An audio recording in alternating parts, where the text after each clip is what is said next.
How did you get involved with this case? In 1979, I walked into a bookstore and I saw Leon Britt Elder's photo book on the Meyer case. In 1986, a guy I met in a little cafe gave me almost 2,000 pages of transcripts of Meyer's conversations with the play Arm. So Mike, where are we going right now?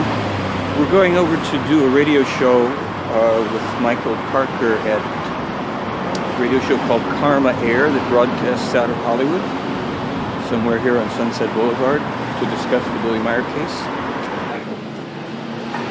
Mr. Warren, how are you? Come on in. I'm looking forward to this show because I've been in the UFO thing for a long time. Truth Seekers, how's it going? It is Michael Parker, and this is another episode of Dark Matter here on Karma Air. Billy Meyer case is not one that I have fully investigated, so I'm going to be learning today, just as you guys, plenty of adamant believers and plenty of staunch critics. So it's a amazing story, and let's just cut straight to the chase. And Michael, welcome to the show. Thanks, Michael. Glad to be here. Billy Meyer is a soon-to-be 70-year-old man living in Switzerland. Meyer has one arm. He lost his arm in about 1965. He started to take photographs of UFOs in 1964. He claims that his first contacts with extraterrestrials took place when he was only a 5-year-old boy. That there is more photographic evidence and video evidence for this particular case than any other existing case.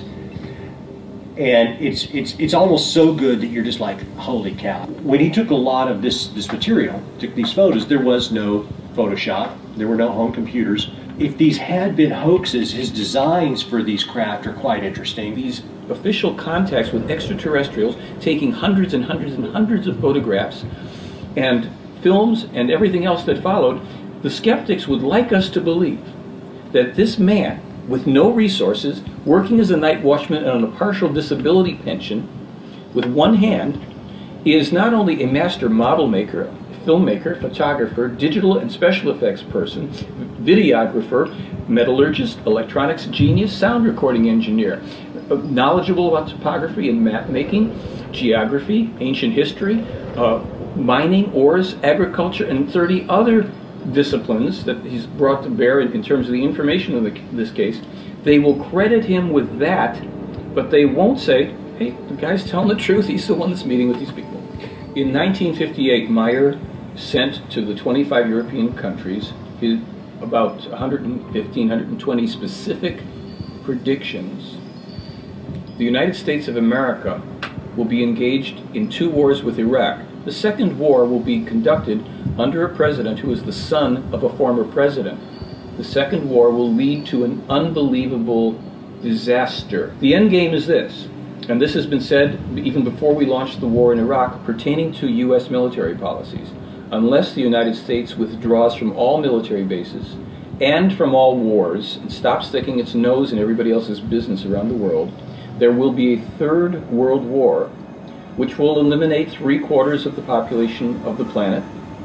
It will devastate the North American continent. We will be among the hardest hit. All of our major cities will be destroyed. We are in for a bad time. And I said, Billy, I remember reading in the prophecies that Russia is said, it's a high likelihood Russia will invade Iran as well as Turkey and then go into Scandinavia and this and that. This is all stuff allegedly published thousands of years ago before we even knew about Russia. And I said, but now America and Israel are talking about attacking Iran. And he said, well, I'll tell you this. If your country attacks Iran, there's an enormous likelihood that Russia and China, which are becoming closer all the time, will attack your country. And that's actually been spoken about as a possibility for a while. It's already in prophecies that they published years ago that I've even put in one of my newsletters. Of course, that's bothered a lot of people, but they should also be bothered that Meyer has spoken very harshly about radical Islam, Russia, China, laundry list.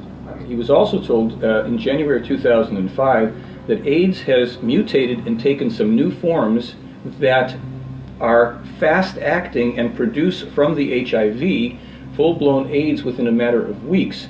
Now, they've also said that there would be a cure for AIDS coming, that would be a vaccine that would either occur or be in development by 2006. I haven't heard an update on what that is, but with this problem with the new strains of AIDS, they've just said very clearly this is something that Your scientists don't know as much as they think they know about most matters. The case is so full of prophetic, predictive information that wherever you can actually check and see, did it happen? Is this what's happening? Okay, it happened. Are the details the same? Yeah, the details are the same. Well, who published it first? In every case but one that I know of, Meyer published it first.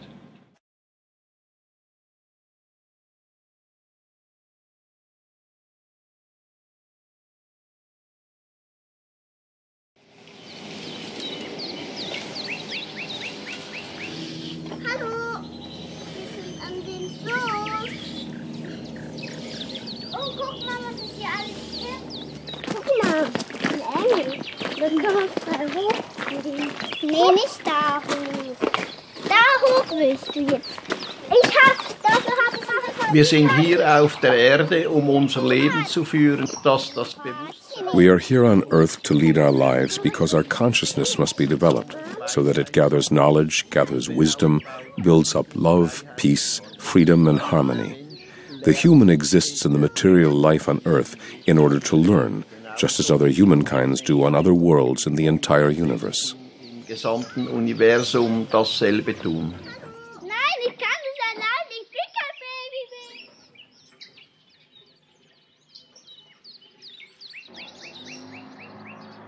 Mein Name ist Eduard Albert Meyer, genannt. My name is Edward Albert Meyer, but all around the world I am simply called Billy. I received the name in Tehran when I was on the road, and since then this name has remained with me. Dieser Name geblieben. Meine Kindheit, die war I'd say, in and of itself, my childhood was very good and very pleasant for me. I learned very much on the one hand because of my parents, and on the other hand because of an extraterrestrial called Sfath, whom I got to know in 1942. How old were you then? I was 5 years old. And this man, Sfath, taught me very much of my school knowledge, besides many other things, just as Pastor Emanuel Zimmerman did. Then I confided in the pastor, and he told me I did not need to be afraid. He explained to me what telepathy is. Dem Pfarrherrn anvertraut und der hat gesagt, dass ich keine Angst haben muss. Der hat mir erklärt, was die Telepathie ist. Whenever I ran off, Sfath helped me to hide somewhere, or he took me in his spaceship, and he flew somewhere with me where we could talk and where I could learn from him. Raumschiff genommen und ist mit mir irgendwo hingeflogen, wo wir uns unterhalten konnten und wo ich lernen konnte. Neurolinguistic programming. Neuro standing for how you take the world in through your five senses. Linguistic is how that is communicated internally to you. And then programming is how do we change those internal communications so that we can take the world in differently. NLP was started in 1975, basically modeling some therapists.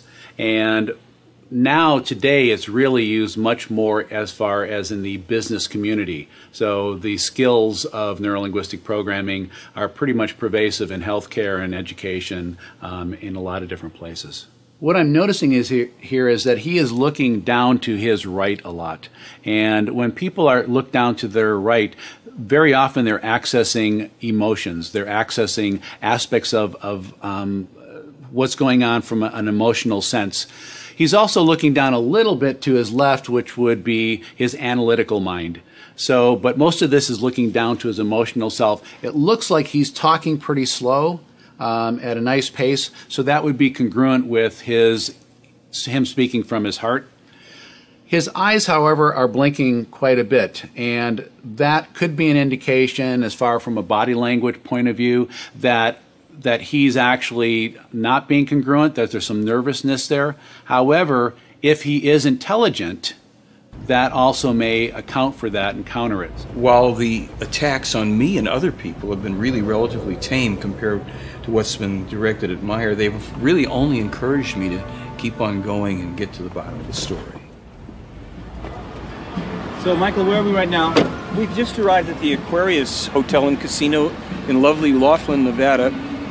We're the home of the International UFO Congress, where we're going to do our little presentation on Friday to present some of the new information on the Billy Meyer case. There's always new translations that are being made available on materials, some of which dates back 50 years or more. Meyer had a an interesting childhood, to say the least. Some of it he considered to be very, very positive, but some of it was enormously difficult for him. He had, since his earlier contact experiences with this man Svath, it developed in him a duality, if you will, of the private inner life, the private life of his communications, and then being very alienated from other children and other people because he couldn't express, he couldn't tell them anything about this. He had support from a parish priest, Father Zimmerman. And Father Zimmerman became a confidant. He had actually been contacted, apparently telepathically, by the Plejaren to prepare him to be a source of help for young Meyer, who they told him would come to him. There was one situation where a woman had been abusive, beating him. At some point, she hits him, slaps him, I think, with a wet towel that he then takes away from her and slaps her with this towel. This gets him incarcerated for a period of time in a youth prison. Then, after he's out of that situation, seems to attract repeated accusations of wrongdoing, things that he didn't do, but he doesn't defend himself. He doesn't put up any kind of a fight about it. Ends up again being incarcerated. He escapes from this facility, and in the process, I think he breaks a bone in his foot, injures himself.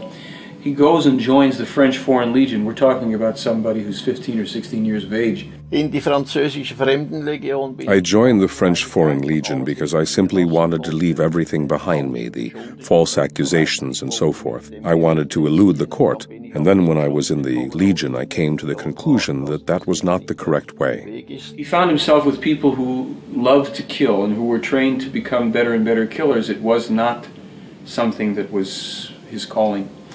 And he escaped. He did something quite unusual. He walked out across the desert, left the French Foreign Legion behind him.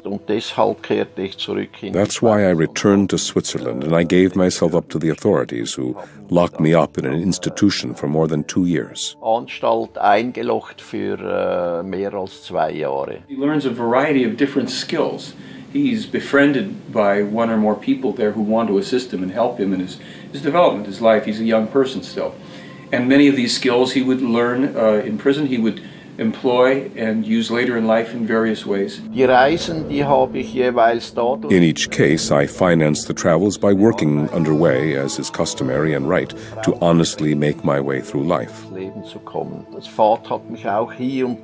Now and then, Svath also took me to various government people who I met and with whom I could speak, and indeed, through a speech translator, the small translation device which had been fastened on my belt or breast pocket, and so each time I could have a conversation with the concerned person without problems. Und so konnte ich mich jeweils problemlos mit den betreffenden Menschen unterhalten. Svath war bei diesen Personen. Svath had previously been with each of these people who he had introduced to me. He had had conversations with them, and he was known by them as an extraterrestrial. There were various persons, for example, Gandhi in India, Farooq down in Egypt, and in Abyssinia, in today's Ethiopia, I met Selassie. Kennengelernt. So you're ready for the speech, presentation? Pretty much. It's not something I rehearse exactly. I just lay out my bullet points and things that'll be on the screen and then tell the stories like, and he covered 142,000 miles on foot, hitchhiking, worked something like 360 different jobs, from dog catcher to snake handler, private detective. For a while, he was known as the Phantom. The Phantom? Yeah. He was employed by some Middle Eastern police departments to bring in serial killers and mass murderers. He had his Swiss leather jacket on with a Swiss cross and an Arab headdress. Well, maybe he could find Osama. Yeah, nobody else seems to be able to do it. It's funny you say that because Meyer actually met Saddam Hussein when he was an up-and-coming thug. Saddam Hussein habe ich auf einer meiner Reisen kennengelernt. I met Saddam Hussein during one of my travels down in Baghdad. At that time, he was about the same age as I was, about 22 years old, I think. I don't know any more precisely because it was a long time ago. He was already someone who had turned to crime and who said that if he could one day somehow take control, he would do everything to be recognized by the people, even if he had to play the role of a holy person. Dann würde alles tun, vom Volk anerkannt zu werden, selbst wenn einen Heiligen spielen müsste. Als Sfath. When Sfath died in the early 50s, I was contacted by a female voice. A short time later, a young woman named Asket appeared, who then took up contact with me. And these contacts lasted for another 11 years. Diese Kontakte haben dann wiederum 11 Jahre lang gedauert. What we're told in this case is that Billy Meier has been the contact person chosen by these extraterrestrial human beings for a very specific purpose, and that is to bring to our world once again what they call the true teachings of creation. The Plejaren are said to be extraterrestrial human beings who live in a star system that is in the direction of the Pleiades star system that we can see in our night sky. The common portrayal of extraterrestrials as little green men or little gray people is part of a disinformation campaign. We're told that there are so many extraterrestrial human races in the universe that we would be surprised. Often when people feel vulnerable or small or powerless, and there are times in all of our lives that we do, it's very comforting to believe in something bigger and better than you, a power, for example, an extraterrestrial that knows more than you do, that can predict the future, that can take away the uncertainty. There are a lot of schizotypal people who do believe in UFOs and do believe that we've been contacted by extraterrestrials. There is also something called a delusional disorder, which is considered a psychotic disorder, but it's very interesting. People who have this disorder appear very normal, except for a very compartmentalized delusion that they have, like that they have a relationship with extraterrestrials. Other than that, they function, pretty well. Do you see yourself as a missionary of Billy Meier? I hope not in the sense of the word that I understand it. I do feel a sense of mission. Does that make me a missionary? I hope not. What's wrong with being a missionary? Well, I don't want to knock on doors and tell people how they should think and how they should behave and what they should believe and that they should believe anything in particular. What I do want to do in my presentation, in my personal work, is to say, please look at this, please consider this, think about this. This is what's alleged. This is what we claim we can prove. This is what's still speculative. What does this mean? It's a non-bizarre delusion. So you ask the question, what's a bizarre delusion versus what's a non-bizarre delusion? A non-bizarre delusion could very well be that extraterrestrials have contacted somebody, but the person might be diagnosed with delusional disorder. Again, it doesn't mean it's not true. And this is where things get ambiguous. So, I, for one, can live with the ambiguity of it. I'd kind of like to think that, extraterrestrials have contacted us. I'd like to believe that, and I'd like to see the evidence. Mit Asket bin ich dann auch durch die Gegend gereist. Together with Asket, I traveled around and was also able to make various trips into the past with her and also into the future, but I don't want to talk about the travels into the future. Aber über die Zukunftsreisen möchte ich nicht sprechen. I not only told friends but also other people about the future, and some of them even misused that information and tried to make money from it and were sentenced and imprisoned. Teilweise haben die das sogar missbraucht und haben das versucht in Geld umzusetzen, wurden verurteilt und eingesperrt. If a person could really know the future, it would be probably an enormous burden, depending on what we're talking about. But certainly if you saw events that were going to occur with certainties, however that would be possible, and these were negative events, disasters, etc., that would be a terribly disturbing thing. Knowing that one could not change or alter that would be enormously frustrating. He claims to have met a man called Emmanuel, and Emmanuel, according to the information in the case, would be the man who we know as Jesus Christ, or at least the Jesus Christ figure would be, according to the Meier material, a fictionalized version of a real man who lived 2,000 and some years ago, who indeed was crucified but survived the crucifixion. Als Immanuel gelebt hat, When Emmanuel lived, who was later falsely named Jesus Christ, and who never had anything to do with the religion which was made from his teaching. Zu tun gehabt mit dem, was aus seiner Lehre als Religion dann entstanden ist. Emmanuel was not an extraterrestrial. He was therefore a human being from this world, begotten by an extraterrestrial with a terrestrial woman named Mary, and was born here on the earth as an earth human. Irdischen Frau namens Maria gezeugt und hier auf der Erde als Erdenmensch geboren. Und warum hat Asket dich And why did Asket present you to him? I don't actually want to say anything about that. Nicht sagen. What is the Talmud of Emmanuel? The Talmud of Emmanuel is a document. It came about when Billy Meyer and Issa Rashid, who was a former Greek Orthodox priest, were led telepathically to an area outside of Jerusalem by the Plejaren, and they found and dug their way into an abandoned ancient tomb.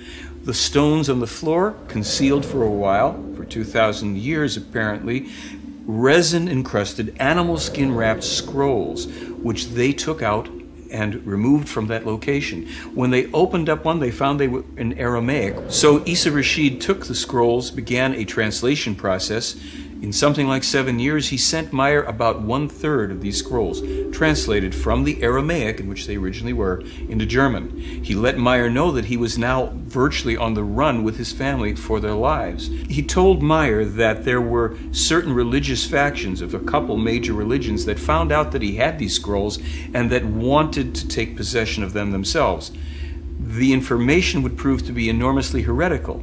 After Issa Rashid had translated a chunk of them, he took them and his family into a refugee village in Lebanon, hid the scrolls in the walls. It's said that within about a week's time, the Israelis came in and destroyed the entire village. The scrolls were destroyed, along with many of the structures and people who lost their lives. Issa Rashid and his family escaped with their lives into Iraq. And 4 years later, Meyer found out that Issa Rashid and his entire family had been machine gunned to death, ostensibly by the Mossad in Baghdad. For instance, Emmanuel foretold the coming of another prophet. He named him as Muhammad. He claimed that while this man would be a true prophet, his teachings would also be corrupted and a false and evil cult would be created from them that would give the Israeli people, the distant descendants, no peace until the end of time, unless, hopefully, both the Israelis and their enemies could make a conciliatory and honest peace with each other. The Talmud of Emmanuel contains prophecies about the fires that would darken the sky when greedy and power-hungry people would ignite the very oil of the earth. The Talmud of Emmanuel was discovered in 1963. The fires from the Gulf War that darkened the skies did not occur until 1991, 18 years after the Talmud was discovered. There are two artifacts that are shown in this book that Meyer discovered in the tomb where the Talmud of Emmanuel was discovered. The first one was a small figurine that Meyer says was left by the Indian healers with Emmanuel, the men who came and ministered to him over those 3 days while he was sequestered in the tomb. The other artifact is a piece of gypsum that Gabriel allegedly gave to Emmanuel. Both of these were left for Meyer to discover, as he did, centuries later. Als ich 1964 in Indien war, When I was in India in 1964, I lived in the Asoka ashram outside of Marauli with a monk named Dharmawara, from whom I also learned a great deal. It was then that the opportunity arose for the first time for me to photograph spaceships, that is to say, beamships. Große Möglichkeit gegeben war, dass ich Raumschiffe respektive Strahlschiffe fotografieren konnte. And that is my grandfather when he was in his late 80s, and myself a year and a half before I left to come to the United States to pursue my university studies. As I continued my university studies, I have forgotten all about that contact. It never stayed in a place in my mind where it is utilized. I went on finishing my graduate work, went to help my country, became a diplomat, was sent back to New York to represent my country at the United Nations. Worked at it for 12 years. One day I was cleaning and came across the book again. So I thought before I threw it away, I should look at it. I opened the page and saw the name Ashoka Ashram. So I was wondering, how could our place be named in this book? As I browsed through it, I saw the stories. And immediately, I thought, I bet you it was the same Swiss person that had stayed at our place when I was a child. If he's the person that I knew, if he has a monkey, it's the same person. So Wendell wrote to him, and I think Wendell said within an hour, Billy wrote back. A few months later, I flew out. We sat and talked for 3 straight nights without sleep. It was almost like I felt I have returned home and he felt he has returned home. So it was just sharing of some part of him that he has not been able to share so much with a lot of people before. She seems like her body language is congruent. So it's in other words, when she's speaking, her hands move with whatever is going on. She's saying, I remember this. Typically, if I was lying, I wouldn't throw something like that in because I'm trying to get through it as quick as possible. So she goes into little snippets of the story. I would say that the way she's presenting it, either she's rehearsed it really well or she's telling what she believes in. So this ship would appear, usually would be around the same time as I have the visitation, or sometime this was taken by Billy Meier. It's 1965. It's a very hot day in Turkey. Meier gets on a bus, sits next to the window, sticks his arm out. Als uns entgegen ein anderer Autobus kam. When another bus whose driver was drunk drove towards us and rammed us, I was hurled out the window and my left arm was smashed and crushed to such a degree that it had to be amputated. Und den hat es derart zertrümmert und zerquetscht, dass wegoperiert werden musste.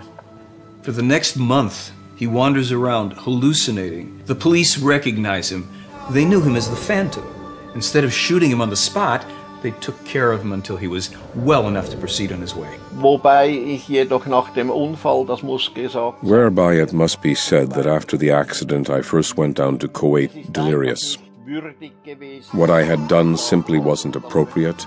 I don't want to be persuaded into talking about it. Ich werde Dinge lernen dadurch in Bezug auf. Ascot told me that through this I will learn things with regard to self-control, dealing with my own thoughts and feelings, my psychology and so forth.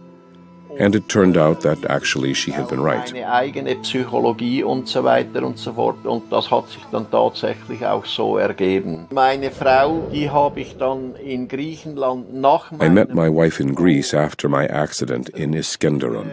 Geholfen hat uns die Polizei Korinthos. The Corinth police helped us get the wedding papers, and then we were officially arrested, only to be told at the police station, well, you are now married and there is nothing we can hold against you. Und dann auf dem Polizeiposten erklärt wurde, ja, ihr seid ja jetzt verheiratet, jetzt können wir nichts mehr tun. Mein Entschluss. My decision to marry this girl had to do with an explanation by Ascot in the 50s and earlier by Svath that I would meet this girl one day and marry her. Und auch früher schon durch Svath, dass ich dieses Mädchen eines Tages. And it really turned out that quite bad things resulted in that my marriage wasn't happy and so on and so forth. Dass meine Ehe nicht glücklich verlaufen würde und so weiter und so fort. Und das hat sich dann auch tatsächlich zugetragen. Die Begründung. Ascot's and Svath's explanation was, were I to marry Calliope, I would settle down and would begin my mission and would perform this mission no matter what. Beginnen und diese Mission auf Biegen und Brechen durchführen.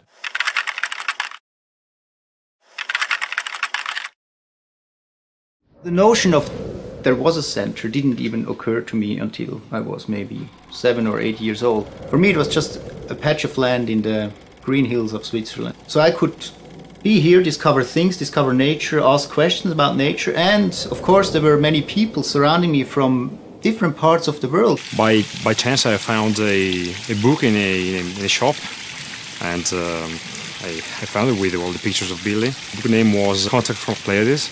It was telling all the story of Billy. And I was very highly impressed, and then I tried to come here to see where Figo was and get as many information as possible. Mein Name ist Bernadette Brandt. Ich komme My name is Bernadette Brand. I actually come from Hinterschmidt-Rüti because I've lived here for 30 years. Franz had told me amazing things about Billy, but basically I didn't want to meet him.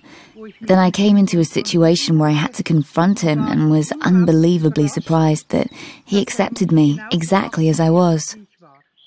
I come from the north of Germany. In 1974, my first husband died of cancer. And then I was on a search for the truth, searching for an answer to what is death. In addition, there was the big question, what is the meaning of life? Nach dem Sinn des Lebens. 77, denke ich, hab ich mal über ihn gelesen in 2 Zeitschriften. 1977, I think I read about him twice in 2 journals, but did not continue to pay attention to it. I thought such a contact in Switzerland does not appear realistic to me, but for a long time I was interested in extraterrestrial life, reincarnation and related things. I pondered about the meaning of life, and then, well, I had once been a member in an American association and read in the newsletter about a Swiss farmer and about a photo book about his contacts with extraterrestrials. Da ist ein Schweizer Bauer, der hat von diesem gibt es einen Bildband über Kontakte mit Außerirdischen. Und wie hast du Billy kennengelernt? Ganz einfach, ist mein Vater. How do you know him? Quite simple, he's my father. Das war schon schwierig, ja, weil... So how was it as a child? That was very difficult because it didn't come just from the children, rather more from the adults who then influenced the children. Especially in the early years and partly even today, he had a reputation as a nutcase. Heute als Spinner verschrien. Und mit so jemandem sollte man sich nicht abgeben. And there should be no contact with such a person, and this influenced the children. Und das hat sich dahingehend geäußert. This was expressed in that I was ignored or teased by my classmates. Geschnitten wurde, gehänselt wurde. Das war schwer, ja. Yes, that was difficult. I was successful in repressing the memory of this, and I don't mean just in a transferred sense, but really. Nicht im übertragenen Sinne, sondern tatsächlich. Es sind nur einige wenige Episoden. There are only a few episodes that I still remember from the first 18, 20 years of my life. Bis circa 18, 20 Jahre. Everything else is buried in my subconscious, and I've built up my individuality by trying out many things, by getting around a lot, by making the acquaintance of many people, but also by making many mistakes. Dadurch, dass ich viel ausprobiert habe, viel rumgekommen bin, viele Menschen kennengelernt habe, aber auch viele Fehler gemacht habe. Hast du jemals zu deinem Vater gesagt, Papa, wie kannst du... Did you ever say to your father, Dad, how could you do this? Such a hard thing. No, I never asked him personally, but in secret I have often asked myself this question. I try to analyze the whole situation and to break it down for myself, and I came to the conclusion. Und aufzuschlüsseln für mich und bin zu der Ansicht und that it is more important to build up the mission, to build up Figu, than to go into this problem. Die Mission, die Figu aufzubauen, als, ich sage jetzt mal, auf diese Problematik einzugehen. Ich bin meinem Vater auch nicht böse. I'm not angry with my father because of it. Quite the contrary, I'm glad and happy that he is here for me today in this form, and I am trying to profit and learn as much as I can from it. Und ich versuche so viel wie möglich daraus zu profitieren und zu lernen. Meine Mutter hat immer versucht... My mother always tried to drive a wedge between our father and us and tried again and again to incite us against him. Und hat auch immer wieder versucht, uns gegen ihn aufzuhetzen. Das ist aber schlussendlich... Well, she didn't succeed in the end, and overall we have a good relationship with our father. Wir haben im Großen und Ganzen eigentlich ein gutes Verhältnis zu unserem Vater. Ist ja 12 Jahre war auf Reisen. He was on the road for 12 years, and naturally quite a bit comes together from real life. That fascinated me. The people as such, how they live, how they work, their way of thinking, their hospitality, other countries, other customs. That naturally expands one's horizons when one can experience something like that. Und da ist natürlich auch eine Horizonterweiterung diesbezüglich, wenn man sowas erfahren darf. Und dann And one day the question arose, Jacobus, what do you make of extraterrestrials?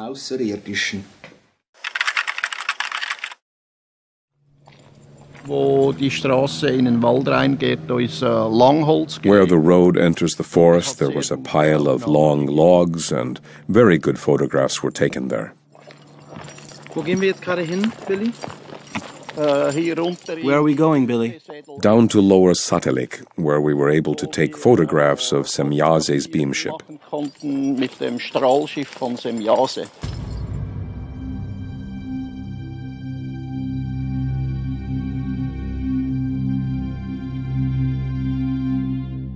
Es war nachts und ich hörte nur. It was night, and I heard a sound and steps. At that time, I slept in the house trailer when I was over here over the weekends.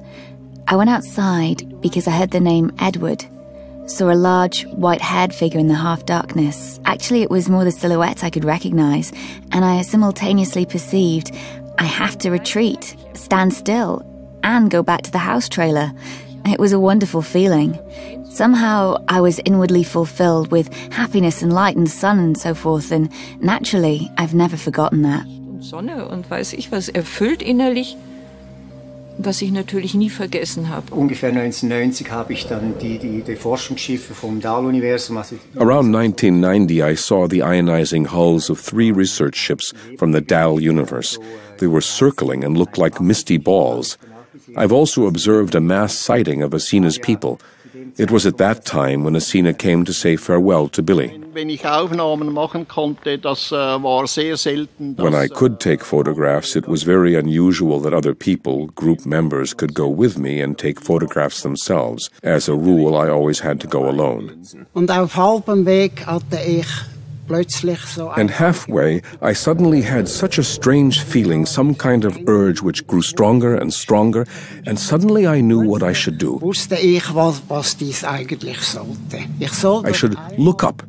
There was a huge cauliflower-like cloud, a quite big silvery shining disk curved around the cloud. Da kurvte ein recht großer silberglänzender Diskus. And suddenly it vanished as if it had been cut out of a film. Aus dem Film geschnitten wieder weg.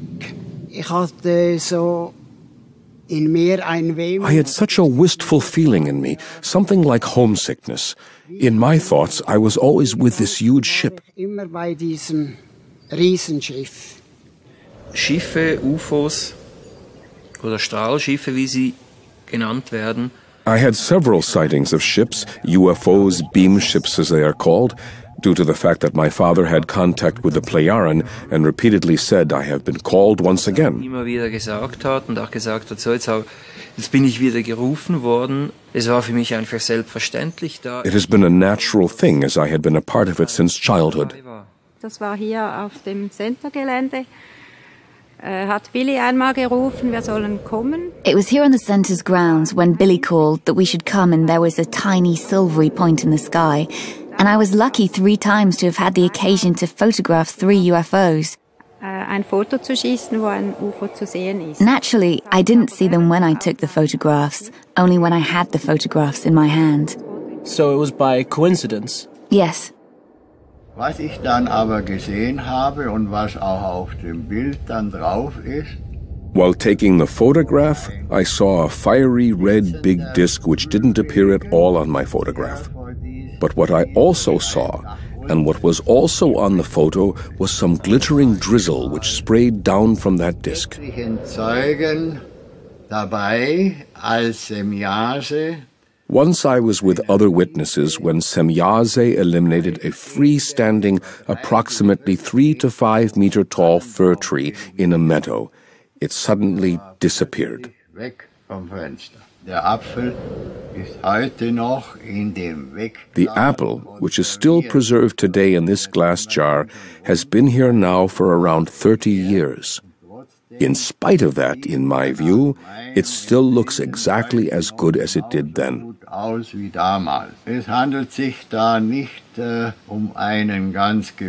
We're not just dealing with an ordinary apple because it was not grown in a terrestrial garden. Rather, it comes from a food garden or a greenhouse,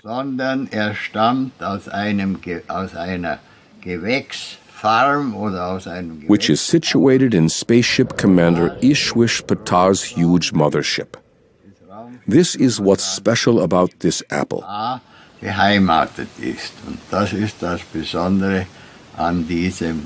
Unfortunately, almost nobody has accepted this apple story of mine. Diese Apfelstory abgenommen. Und dort hinten, wo die Straße jetzt eine Kurve macht, da war... Back there, long logs were lying where the road curves, and beyond, at the curve just in front of the forest, there where it goes into the forest, I once made recordings of the whirring sounds of Semjase's beamship. Vom Strahlschiff von Semjase. You could hear it over a very big area, up to a distance of 4 kilometers. Wendell Stevens, Lee Elders, and Tom Welch got a measuring device from Weil Limited up in Rheintal. Da ist eine Firma mit elektronischen Geräten. Haben sie ausgemessen, wie weit die a company with electronic devices, and measured the distance from here to there about 380 meters, which made it possible for the sounds to be recorded from here. Dafür waren, dass von hier aus die Geräusche überhaupt noch aufgenommen werden konnten.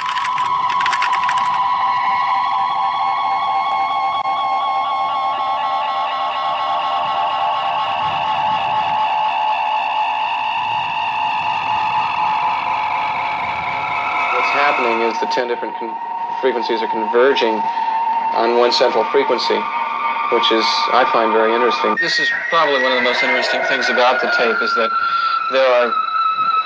What's this right now? Very, very many tones. Yeah. And they're all changing very fast. Not synthesizers on the market that have oscillators that change that randomly. Even if you got 9 or 10 of them going, they wouldn't change from those peaks that quickly. So a significant thing is this rate of change. And besides, if you were going to create a noise for a spaceship, you'd be hard put to come up with something as original as this. I would see it once a week or sometimes twice a week, ship over the Ashoka Ashram, but from an angle behind the Ashoka Ashram, there's a little hill, and we used to call it the Dog Hill. This was taken on May 24, 1964.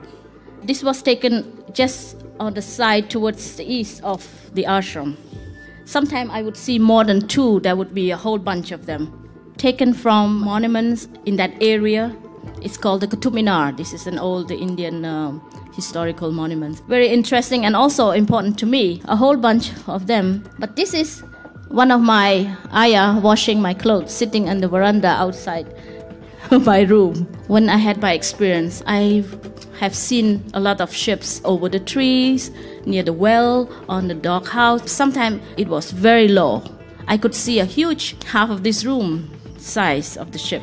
So when I had experiences with Ascot, it was also not something very unusual or strange for me.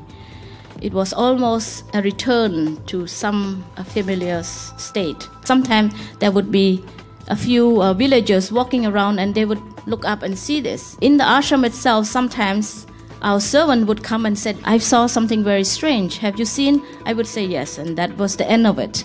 This is right on top of the ashram in the evening. Sometimes there would be people looking up with me, looking up, and some of them would see the ship very clearly like myself, but some would look at them and said, I don't see it. This is one of the phenomena where hundreds of people saw this. Even was written in the Indian newspaper in the 60s. Actually, one reporter was dispatched from the newspaper, I think the New Statesman or something. He came, talked to the villagers, talked to people who work at our place, and even talked to Billy and was shown the photos. Während einer Nachtwache von mir, da hatte ich mein Fahrzeug, During my night watch, I parked my car just here.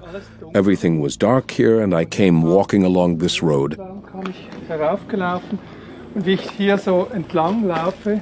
As I was walking along, Ptah and his shiny little ship came over this hill, brightly illuminated between the trees over the tent there. Mit seinem Schiff hier so über das Center, hell beleuchtet. Die ganze Situation nach bald 20 Jahren ist etwas derartig Normales. The whole situation after 25 years is somewhat normal, and we deal with such unusual phenomena quite differently. Im Februar, das war, ich schätze 2001, ich habe es mal aufgeschrieben. I had another interesting experience. I guess it was in February 2001. I wrote about it. I drove my car into the protection shield of a telemeter disc. Mit meinem Auto und da wurde das ganze Auto in einen riesigen Lichtball. That means that I touched the electroenergetic protection shield of that disc with my car, and the whole car was enveloped in a huge ball of light. In meinem Auto, es war ein helles, orange leuchtendes Licht und an der Peripherie meines Fahrzeuges konnte ich... It was as if my car and I were struck by a very strong electrical tension. Elektrische Ladung entlädt rund um mein Fahrzeug. Mitte der 80er Jahre war ich in Italien in den Ferien. In the mid-80s, I was on vacation in Italy, and one night about 11, I had an impulse and I looked, and there were two lights, quite parallel, very fast, and then they whoosh, parted, and then I knew. Yeah, that was it.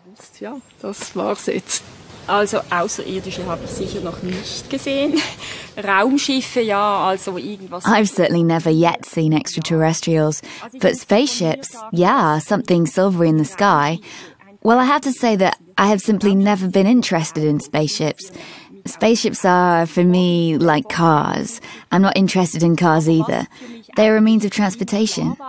But what has always been clear to me, and what I never quite realized, was that it was clear to me that, logically, there are extraterrestrials. We here on Earth certainly are not the only ones in this huge universe. So, Mike, what's this photograph that we see here? This is a photograph that Billy Meier took in 1975 of a landed UFO, the only one of this type that he was able to take. It was from this photograph that the special effects expert Wally Gentleman, who had been a director of special effects in 2001, designed and had made 2 UFO models at the MGM Special Effects Studio. In these photographs, we see Billy Meier with those models. You mean 2001, the Kubrick film? Yes.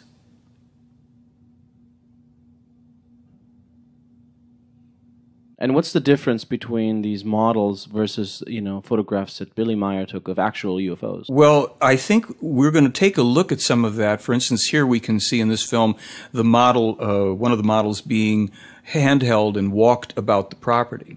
There were very specific technical differences that were observed, but in this film, we see an object that some people might say is a model. It's hovering above what appears to be a tree and in front of a house.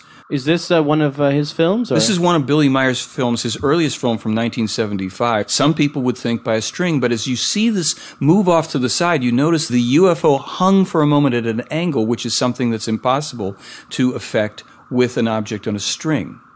But it looks like so shaky and like being pulled up and down. Yes. Is this the usual way they fly? No, this was a demonstration flight, and some of what was accomplished here was the characteristic and to be expected movements would come from an object, a pendulum-like object, an object on a string. And then we see these other smooth and flowing movements as the UFO is moving about the tree. We're told that this was done for a couple of reasons. One, to actually demonstrate flight in a terrestrial environment, and 2, to also give an out to skeptics who would have to say this cannot be an object from outer space. It would be too threatening to their belief systems. However, at a certain point, we can actually see the top of this tree swaying under the backwash of the UFO. And if we look back at the very opening of this film, we will notice that there's a great deal of space between the UFO and the sky, making it very, very unlikely that it could be an object suspended on a string. And why is this film so blurry and looks like an old film? I mean, it is an old film, shot in 1975 on a snowy and rainy day, according to Meier, and shot from a distance. So what we're seeing here is a rather poor quality film, to be sure.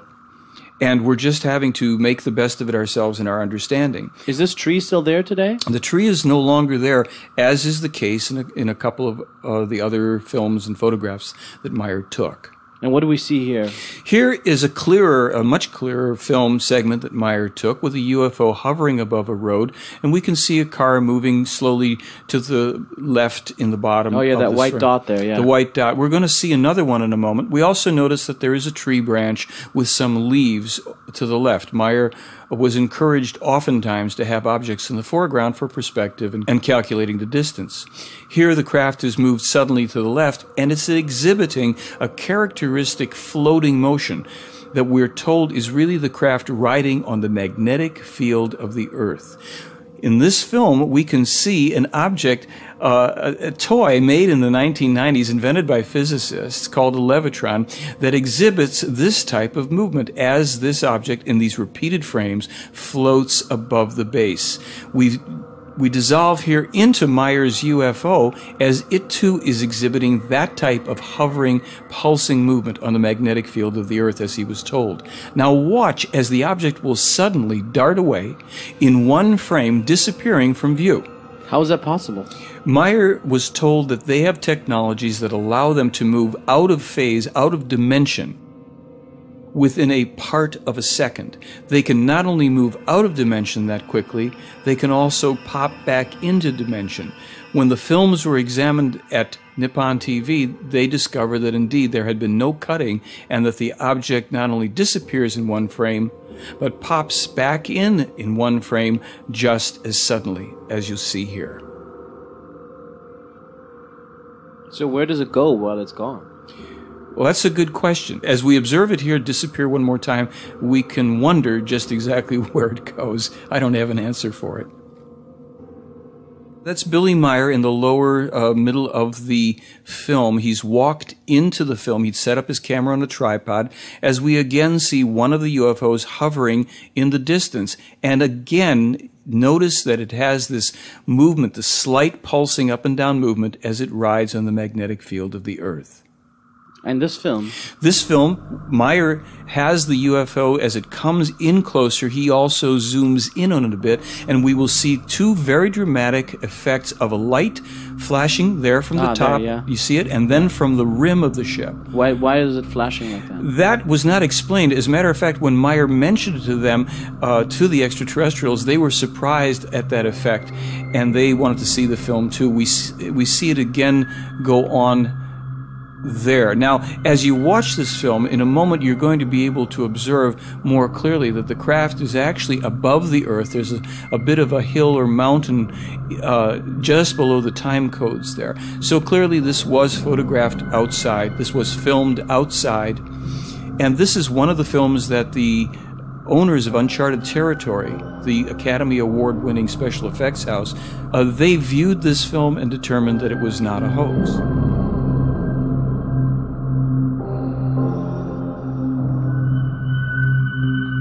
In this film, we see three of the UFOs, again in the distance with tree branches in the foreground, as they hover at slightly different angles in relationship to each other, exhibiting again the pulsing movement and changing distance ever so minutely between them. Uncharted Territory said that if they could duplicate Meyer's films, they would have to go to CGI to do it because these clearly are not models. And what is this right here? This is the beginning of a series of photographs that Meyer took of what's called a light or energy ship, allegedly piloted by beings from the Andromeda Galaxy who are partially physical and partially non-physical. Very high-level, high-energy beings. They did not communicate directly with Meyer, and he could not communicate with them. Interestingly enough, Lee and Britt Elders, two of the original investigators on the case, claimed that they also saw a phenomenon in the night skies like this in Switzerland while they were investigating the case. Photoshop expert David Biedny claimed that Meyer had simply used a light fixture photographed against a black background to hoax these photographs, in particular one that he claimed was a double exposure. When another special effects movie expert who'd been in the business for 50 years viewed the same photograph that we're about to see in just a moment, he said that it was not a double exposure at all, but a triple exposure that must have been taken accidentally in camera. When Mr. Biedny was challenged to duplicate this photo to prove his point, he declined to even try. Is it this photograph right here? This is the one. Now, in the next one, this one, which is clearly not a double exposure, Mr. Biedny wouldn't even comment on it. This poses a problem for the skeptics because it clearly was not done outside the camera. And what is this thing that looks so interesting? Well, that's our wedding cake UFO. This was the only other landed UFO that Meyer was able to take photographs of. And interestingly enough, in very much the same location as the energy ship when it was photographed in the previous photographs, right above the center. We see here a more clear view of the base of the ship taken from this angle, and as we get closer to it, even a little more clarity. These photos of the wedding cake UFO were called hoaxes by many people who thought that it was merely a garbage can lid with various appliances and accessories somehow put onto it. However, when the original investigators were able to calculate the measurement, it turned out to be some 10 feet in diameter. When they took these photos to a metallurgist to ask if he could reproduce it in 1980 or 81, he said it would cost about $25,000 to make this object. Here, an even larger wedding cake UFO is photographed over a van on Meyer's property, and Meyer photographs it as well from underneath. These are very controversial photographs of the wedding cake UFO glowing a golden color at night. Here you can see various artifacts, trees, and perhaps light poles in the background. In this next photograph, Meyer has a close-up of it, even larger, closer to the camera. And here, a telemeter disc moves off to the side, and the photograph of the tree and the car caused problems for skeptics who claim that this is really just a model tree and a model car.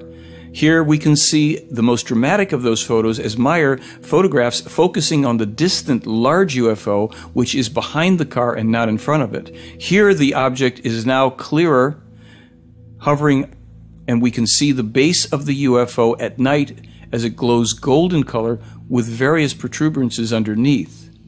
In this next photograph, the center or the core, the top core of the UFO, the sleeve has been extended. If you take your time to do some measurements on it, you'll see that it's actually a different configuration. When was this video taken? This was taken in 1981, outside. Meyer has the camera set up. This is his first video camera. And the UFO here is about 200 to 300 feet in the distance as best we can calculate. Meyer snaps some of the photographs here. He'll then leave the frame. He'll go out of frame again for a while before coming back in. Some skeptics had claimed that this was really false perspective, that it was a small model tree set up close to the camera. For anybody that's been to Switzerland, rural parts as well, and especially near where Meyer lives, many solitary trees appear on these hillsides, and they look all too good to be true unless you're familiar with the fact that there's a very vibrant life force. The trees are clear, solitary in many occasions. Here, this solitary tree has the UFO hovering virtually motionlessly in front of it. How is that possible? In the other films, it was moving. Here, it's like standing still. Well, it seems that the UFOs can be controlled consciously by the Plejaren. People have to think that through for themselves and see if they accept that idea. This is a photograph, a formerly top-secret photograph, of one of the Nazi UFOs, the German UFOs that were developed during the early part of the Second World War, supposedly with the help of extraterrestrials who, upon further determining the nefarious intentions of the Nazis, input into the designs elements that caused these craft to not be able to function as the Germans had hoped they would. Nonetheless, it's said that during the Second World War there was an intense bombing run by the Allies. 800 bombers were sent up. Only 2 of these craft were sent up and were able to destroy 200 of the Allied bombers, according to Lieutenant Colonel Wendell Stevens. How did the Nazis supposedly get these UFOs? Supposedly, they were helped by an extraterrestrial race that thought that the Germans at the time would develop and utilize these craft to bring about a more peaceful world here. And this only goes to show that, extraterrestrial or not, whenever human beings are involved in something, things can and ultimately will get messed up. You mean they talked to the Nazis and gave them UFOs? They apparently input the information telepathically to Nazis, or at the time German scientists, who were unaware of the contacts themselves. They thought that they were developing these objects themselves. And after the Second World War, some of these objects survived, and some of the Germans fled to South America with them. Different countries came into possession of these plans, such as the United States, Canada, Russia, and England. Other countries as well, later, such as France and China, developed this type of alternative craft, which, while it does not have the capability of true interplanetary, let alone interstellar spacecraft, is used even today to create UFO sightings around the world. So we are told by the play Aaron and Meyer that the greater majority of so-called UFO sightings are actually craft that are U.S.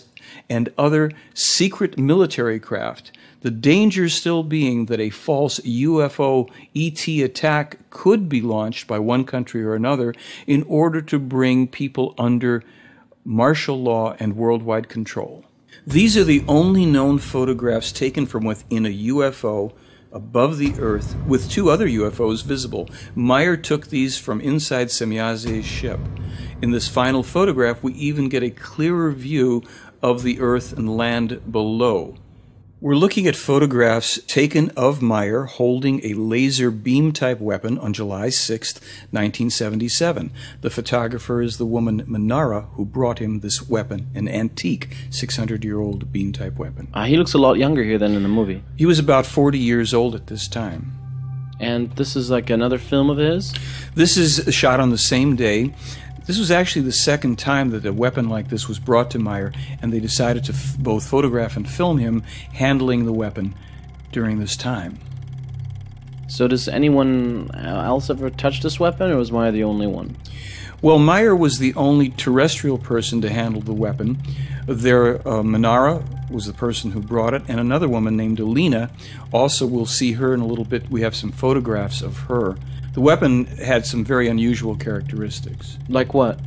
Well, the weapon was said to have a range of 37.2 kilometers, and it had a screen on it that Meyer could look into and see up to that distance, as if whatever he was looking at was close at hand. All he had to do was concentrate then on the target, whether it would be a little piece of a tree or another vehicle or whatever, and press the trigger, pull back on the trigger, and that beam would travel as far as necessary to destroy the object in question. So he could basically steer the weapon with his mind? Well, this weapon wasn't fully steerable with the mind. It was more that he could focus on whatever he wanted to. He still had to pull the trigger. In their more recent technology, they have weapons that are controlled by the mind, so that only the so-called owner of the weapon can actually activate and use it. It doesn't require the use then of a trigger, but rather is mentally controlled by the weapon's owner. We're looking at a film made 30 years ago of a weapon that is, at the time, allegedly 600 years old. Who is this holding the Well, weapon? this is Alina. She's another extraterrestrial who comes from a very, very distant system in space. And she is holding the weapon here. We see not only the weapon, but this gold suit. What we should tell you is that when Wendell Stevens and the investigative team first saw these photographs and films, they thought, number one, that the weapon had to be a toy, which they discovered it wasn't by searching out every toy supplier in Switzerland as well as toy stores and coming up with nothing.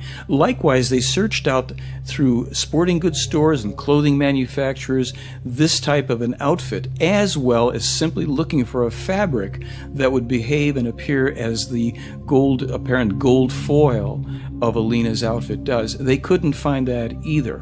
And what is this? What's with this tree? Well, this is one of the two trees that Meyer shot holes through using this weapon. This appears to be the apple tree, about 10 to 12 inches in diameter. The investigators couldn't even find a drill bit that long, and plus, as they examined the hole here, they found out that not only was it smooth as glass all the way through, but slightly oval in addition to the round entrance and exit. There is no possible way of drilling an oval hole. What about these pictures? Well, this is another tree in a forest that Meyer had shot a hole through. The investigators had then taken a string, tied it around the trunk, ran it through the hole, and then carried it back all the way into the forest. They found it in a straight line from the entrance point of this hole. Everything was singed or burned perfectly all the way through as far as they could walk it in the forest. But remarkably, there was no sap bubbling. There was simply clean through, immediate breaks in the branches and twigs where the beam had passed through. With any technology that I know of could not achieve this on this Earth's plane. I could not explain the type of material that I have and its discreteness by any known combination of materials. I could not put it together myself.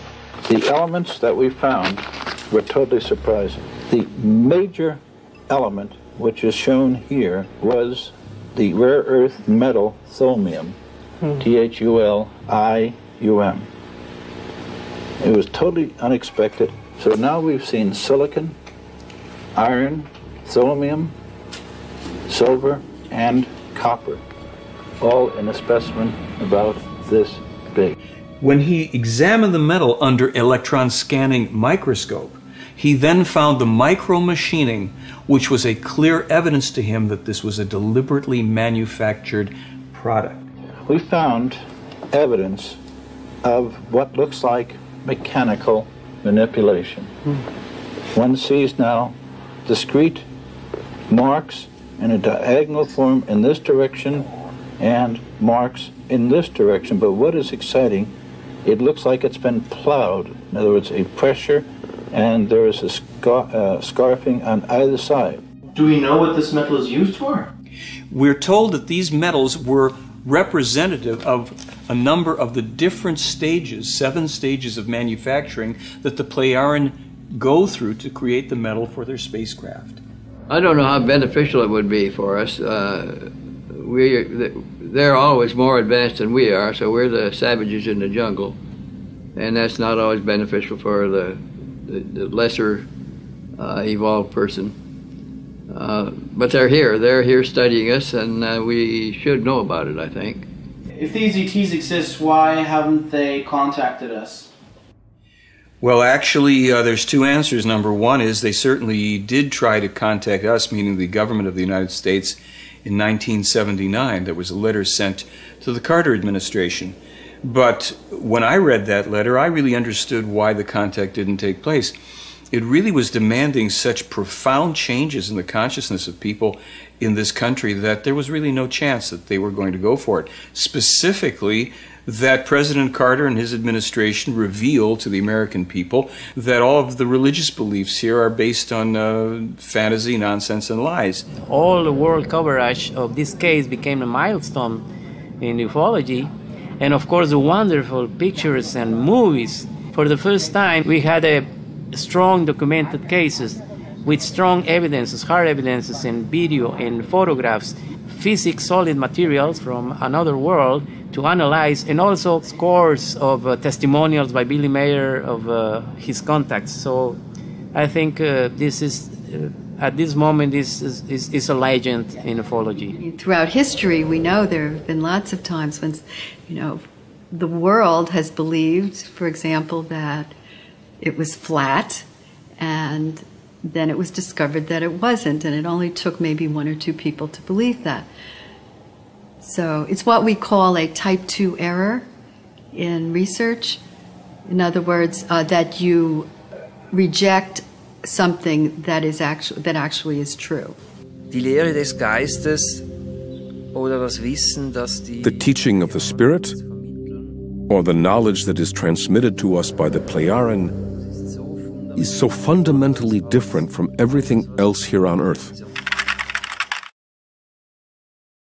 Was ich von Sfat gelernt habe, von der ersten plejadischen Person, mit der ich in Kontakt. What I learned from Svath, the first Plejaran contact person, and that I could then process everything and go around the world with the help of the Plejaran, and the great amount I also learned out there in the world, and the great knowledge I could draw from the storage banks, and also that from my own thinking, my own realizations, I could then start to fulfill the mission.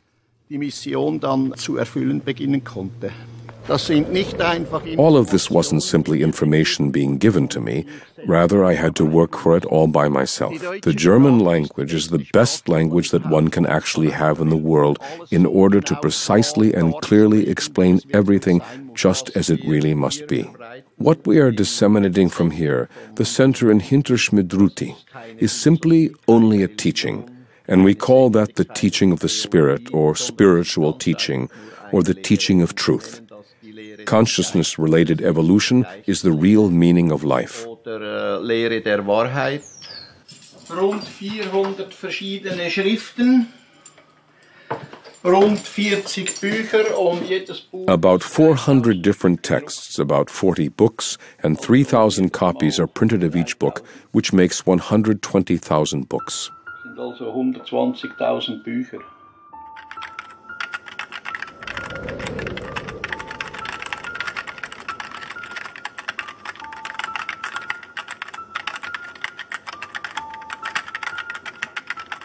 Das Universum, das ist schon. The universe is already very, very old, and everything took its time to come into being, even human life. The beginning is the cause from which the effect came about. It's the law of causality which has to take effect. Kausalgesetz, das wirken muss. Der Sinn des Lebens ist die Evolution. The meaning of life is the human being's evolution with regard to his consciousness. Was ist Gott, Billy? Gott, das ist eine imaginäre Gestalt, die die Menschen geschaffen haben. Billy, what is God? God is an imaginary figure which has been created by human beings so they don't have to bear responsibility themselves. Rather, they can shift it onto a deity. But God, in and of itself, is nothing other than a title for a human being who is very highly evolved. Gott ist also nicht das, was die Menschen irrtümlich annehmen. God is therefore not what human beings wrongly assume, that he is the creator of life, the creator of a universe, of space. God is nothing other than a title, be it Allah or Shiva, etc. Der versucht immer eine Macht über sich zu setzen. The human being always tries to set a power above himself, and he calls it God. This God or this power is supposed to be responsible for him and everything and anything that he says, does, thinks and feels, and so forth, and for his fate. Der Mensch ist für alles und jedes, das selbst denkt. The human being is solely responsible for each and everything he thinks, does, feels, and undertakes. He must be responsible for it. Muss das Positive und das Negative. He must bear and savor all the positive and negative which he processes through his thoughts, actions, and feelings. It's good that he invented a new term called creation, which is, I think, maybe a bit broader, innocent as well. If you say God or Allah, then there is a long heritage, of maybe violent history attached to it. So maybe let's call it creation then. They simply want us to look at the facts and learn to understand the truth. The Pleiadians said there are no earth religions that are valid, that they are all dogmas created by men to create men. We don't need an intercessor, and we shouldn't be taking anybody else's ideas about religion. It's all internal. Everybody has his own contact with the creation. Because in various cultures from the Middle East, South and Central Americas, and India, etc., all of the gods of the past were extraterrestrial humans. Many of them were the forefathers of the Plejaran. Because their ancestors set in motion these religions, which have led to many of the problems we face today, they want to help us. But this time they must do so without directly interfering with us, because that would only lead to their being worshipped again or to their being attacked. When we think about God and religion and the universe, we might want to consider that we live in a little ball, Actually, if we put it in perspective, we live on a piece of cosmic lint, somehow magically suspended in space, perfect operation. Everything's going on. In religion, we want to say that God is responsible for that, and that we should also fear God, or maybe we won't be sitting on a cloud after we die, we'll be dipped eternally in molten lava. Not exactly a positive image. And so, on one hand, we have the spiritual teachings from Meyer and the various religions of our world. To understand the difference between them, we really have to look at both.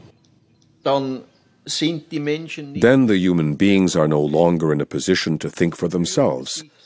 They still only think in the framework prescribed by religions, sects, philosophies, and ideologies. Der Mensch muss aber aus sich selbst heraus seine Gedanken pflegen. But the human beings must nurse their thoughts from within themselves. They have to learn their thoughts and create the respective feelings. And it is only then that they may detach themselves from that which the false teachings, the erroneous teachings, which hammering fear into them, are bringing. Hier ein Andenken, dass man mir mit einem Nagel an die Haustüre genagelt hat. Es langt doch. Here is a memento for me that someone nailed on the door of the house. It's enough, you dog, you will be put down. Shortly after this note was nailed on the door, a couple of days later, it came to a head, and someone shot at me once again and tried to kill me. Und hier ist der Platz, als ich einmal hier zu einem Kontakt gehen. And here is the place that I was once supposed to come for a contact. Jacobus was with me and two other men. In the hours of the night, someone shot at me from down there. Hat man auf mich geschossen. Das habe ich aber Tage zuvor geträumt und habe mir dann ein Metallplatte. I dreamed about it days before and had hung a metal plate in front of my chest under my jacket, and on top of it a memorandum book. Genau in die Agenda rein und in die Metallplatte, und so hat es mir das Leben gerettet. And the bullet went through the book and into the metal plate. And so my life was saved through a dream that I had had before. Because I have dreams again and again which show me things that will happen in the future. Können wir das alle solche Träume haben? Can we all have such dreams? Actually, everybody can have such dreams if they concentrate on them and begin to steer their dreams, and when they enable themselves to somehow have visions through dreams, dream visions, prophetic dreams, and so on and so forth. Träume, eben Visionen zu haben, Traumvisionen, Wahrträume zu haben und so weiter und so fort. Aber das bedingt natürlich. But that naturally requires that the human concentrates and uses his consciousness to really make use of the energies and forces which arise from it. Wirklich die Energien und Kräfte, die daraus entstehen, aus dem Bewusstsein zu nutzen.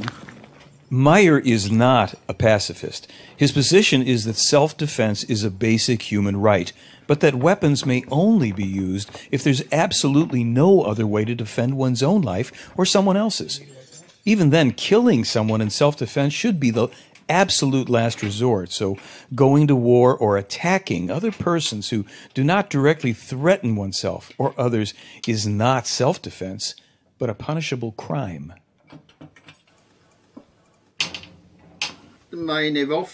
My weapons. This is my son's army pistol. In Switzerland, the Swiss soldiers have their weapons at home. Die Schweizer Soldaten haben ihre Waffen zu Hause. Kleinkalibergewehre. Small caliber rifles, 2 submachine guns, 2 Kalashnikovs, and here is my revolver, 22 millimeter. And this is my second army weapon, 9 millimeter, 44 Magnum, Bulldog revolver. Why do you have all these weapons? I actually carried these weapons earlier during night watches and for the job I had, for security, transporting money, and so forth.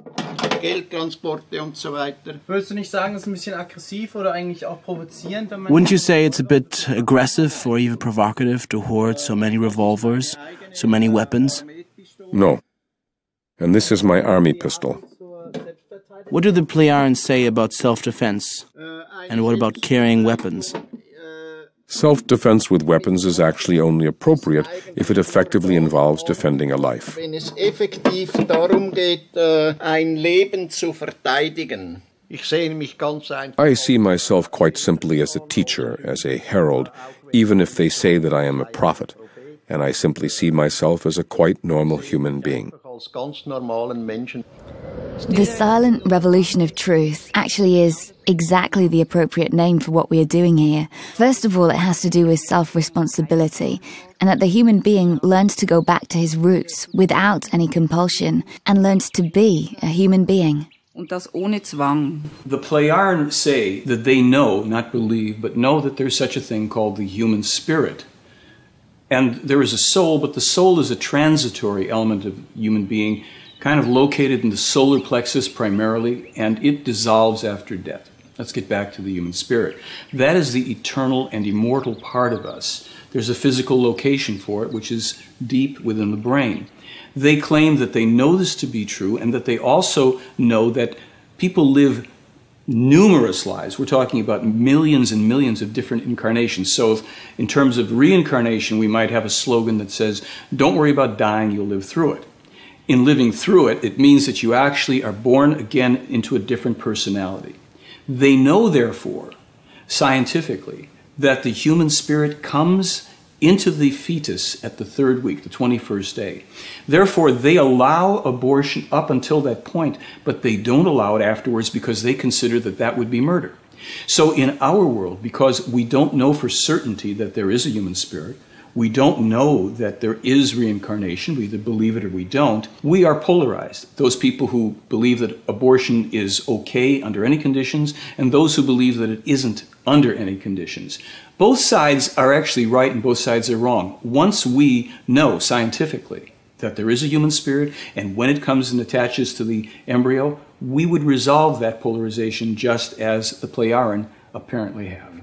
Dies hier, das ist der Lebensbaum. Und der hat sein This here is the tree of life, and its branches are pointing upwards. But what's declared to be the peace symbol these days is the rune designating death. In other words, people use the sign upside down, and it doesn't mean peace, it means death. The apostles of peace around the world even painted on their faces. Rund die Welt wird das auch ins Gesicht. This sign, the death sign, has exactly the opposite effect of to live, of everything growing upwards. Wirkung von dem, was es eigentlich haben müsste. Zu leben. Everything must flourish. Everything must grow. Es muss alles gedeihen, es muss alles wachsen. According to these teachings, actually, the core problem is overpopulation. Because we are pressing against our environment and each other, causing enormous problems. Our environmental problems are largely due to the abuse, degradation, and overuse of the environment. Meyer has been writing about this since 1951. Global warming, which is a natural occurrence to a certain degree, is now 3-to-1, 75% human-caused, largely due to overpopulation. It also produces another problem, which is illegal immigration. When people in a country have not attained economic and educational standards, productivity, at a certain level that they crave, they will migrate into another country where that accomplishment is present, and they want to take advantage of that system. It doesn't mean they're bad people. It's an impersonal thing. It simply means that they are not prepared to solve their own problems. They will therefore start to degrade the very system that they come in and take advantage of. They don't help their home country, so they actually betray their responsibility to bringing themselves and their countrymen, their land, up to the level that they would aspire to have. Illegal immigration sets up strife, famine, wars, civil unrest. So when the Plejaren said, years and years ago, decades ago, that the United States will suffer 2 civil wars, one following the other, I laughed at it until I start to look now at the problems that we are recognizing in our own country due to illegal immigration. What's the solution to overpopulation, Michael? According to the information of this case, a cessation of births. Very simply, there is a staggered means of introducing births into a society once it has attained a reasonable level of population. Was würdest du sagen zwischen Mann und Frau? Wie funktioniert sowas wirklich? What would you say about the relationship between a man and a woman? How does it really work? An interpersonal relationship between a man and a woman must naturally be defined according to what the personal circumstances are with the two people. An interpersonal relationship can simply be from human to human, in which everything becomes valid, as we have often already said, such as love, empathy, freedom, peace, and harmony. Then there are also interpersonal relationships which reach very much further, and indeed to the extent that a friendship comes about whereby all these values become very much deeper. And then there is a further possibility where the two build up a lifelong union together, where man and woman live together as life partners. Wo Mann und Frau dann eben zusammenleben als Lebenspartner, egal. It's all the same if they are married according to legal values, as the authorities require it here on Earth, or if a free life partnership exists, which luckily is feasible and allowed in our latitudes or in the Western world. Unseren Breiten oder in der westlichen Welt machbar ist und erlaubt ist. You have something to say to that, Michael? No? About man and woman living together? I am not an expert in that area. Billy, wie siehst du, dass sich der Rest der Welt mit deinen Lehren auseinandersetzt? Billy, how do you see the rest of the world coming to terms with your teachings? How can that come about? When we are talking about the rest of the world, beyond our center here and beyond our Figu community, it can only come about the same way that a small snowball rolling down a hill will accumulate more and more snow and grow bigger and bigger. That means that the people who come to us and understand what we teach and also make the effort themselves to transform what they learn into reality will further carry it to their neighbors, acquaintances, and friends, and so forth. And in this way, everything slowly spreads out. Und so breitet sich langsam alles aus. Perhaps the most startling of what I call the prophetically accurate information in the Meyer case pertains to Meyer's astronomical information about numerous planets, but especially Jupiter, its rings, its moons. Meyer specifically said that Io was the most volcanically active body in the solar system. He published that 5 months before we discovered it. More than a year after he published the information on a ring of Jupiter being composed of ionized sulfur particles, Science magazine published that information in January of 1980. Most impressively, when I sent Meyer's information about Io being the most volcanically active body in the solar system, as published by Meyer 5 months before the probe got there, Professor Joseph Viverka, the head of the astronomy department at Cornell University, said the following to me, and I quote, "If he, Meyer, said that 3 to 6 months before, then all I can say is that he was right." In 1958, he publishes a letter in which he foretells 2 U.S. wars with Iraq. The second one he claims will lead to an unbelievable disaster. He names AIDS as a coming epidemic. He names crystal meth as a coming drug epidemic. He specifically foretells computers, credit cards, the dates of various events such as moon landings and rocket launches, years and decades before these things occur. So what do people do about it?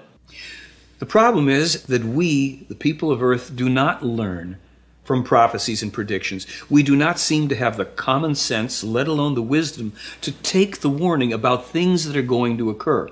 You see, prophecies and predictions really are the manifestation of the law of cause and effect. That means that that which you send out will come back. What about the future, Michael? We're being told that we are leaving an age of beliefs, and we're entering an age of knowledge.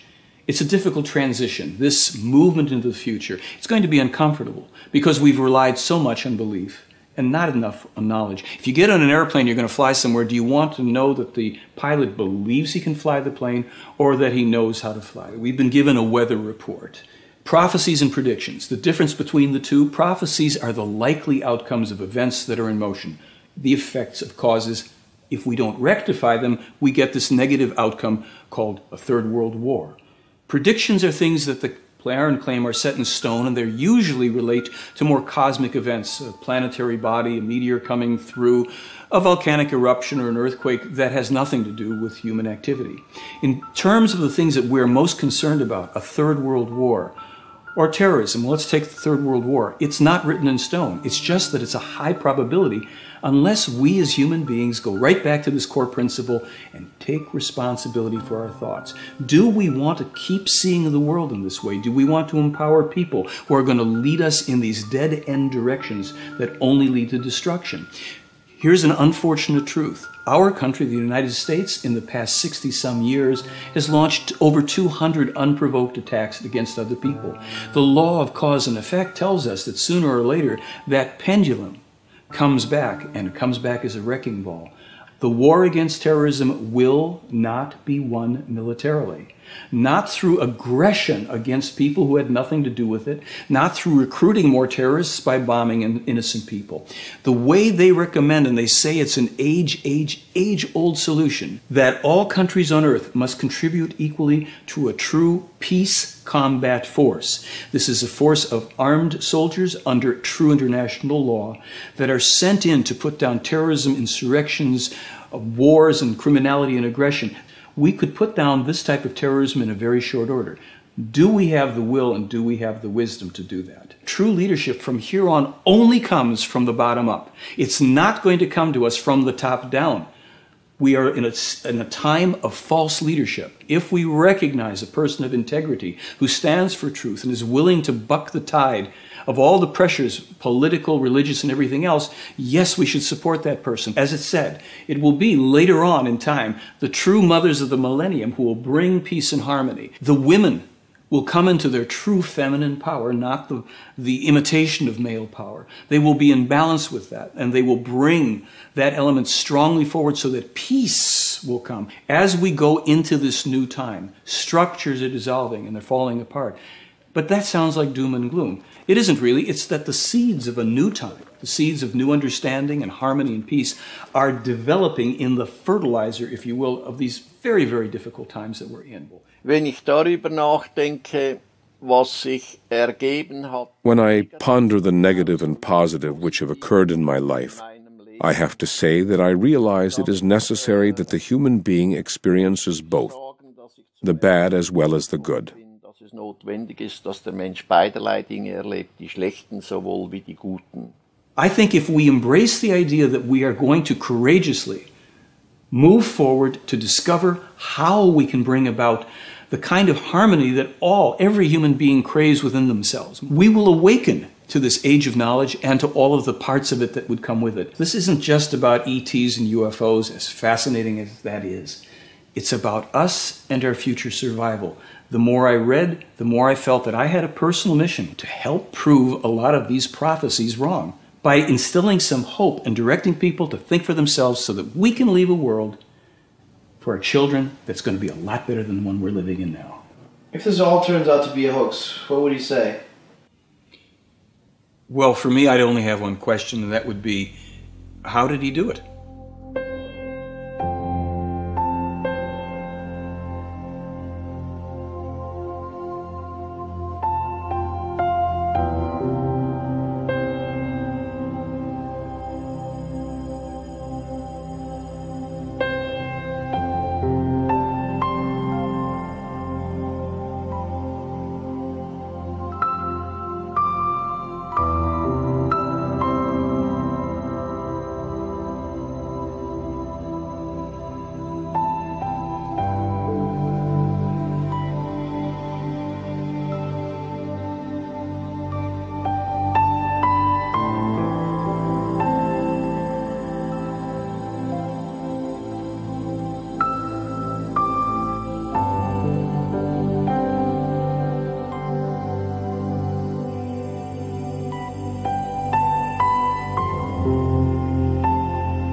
Bye.